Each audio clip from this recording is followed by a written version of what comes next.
Program dana aspirasi desa yang bertujuan untuk pembangunan desa sudah dilakukan sejak tahun 2015, sesuai aturan yang dikeluarkan oleh Menteri Desa, Pembangunan Daerah Tertinggal dan Transmigrasi. Di tahun 2015, dana sebesar Rp20,7 triliun telah digulirkan untuk 75.093 desa di Indonesia.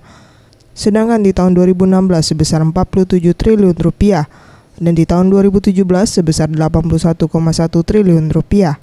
Menurut Yusnin, Kepala BPMPD Sumsel yang ditemui, tahun 2015 Sumsel mendapatkan bantuan dana desa sebesar Rp775 miliar dengan total 2.817 desa. Sedangkan di tahun 2016 mengalami peningkatan menjadi Rp1,78 triliun dengan total 2.859 desa. Peningkatan jumlah desa terjadi dikarenakan di tahun 2015 ada 42 desa yang belum terdaftar. Sesuai dengan aturan yang berlaku, penggunaan dana desa tahun 2015 terdiri dari 70% untuk infrastruktur dan 30% untuk pemberdayaan peningkatan perekonomian. Namun di tahun 2016, dana desa dibagi menjadi beberapa bagian seperti pemerintahan dan pembangunan di desa dan tidak ditentukan besaran persennya.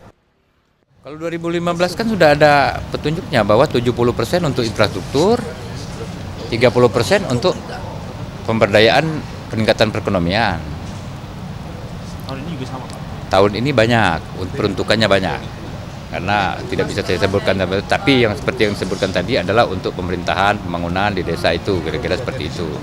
Kalau dulu dibaginya persen, tapi kalau sekarang tidak, ada untuk pemberdayaan, untuk pemerintahan, ada pun untuk pembangunan, nah itu banyak dia tahun ini.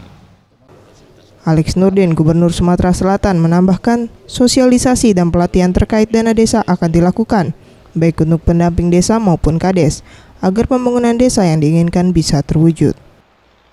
Ini ada sosialisasi, ada pelatihan, baik pendamping desa maupun kades dan BPD ya, dilatih supaya. Nah tadi kan diberikan apa tadi yang flash disk itu isinya itu adalah sistem keuangan yang desa yang sederhana.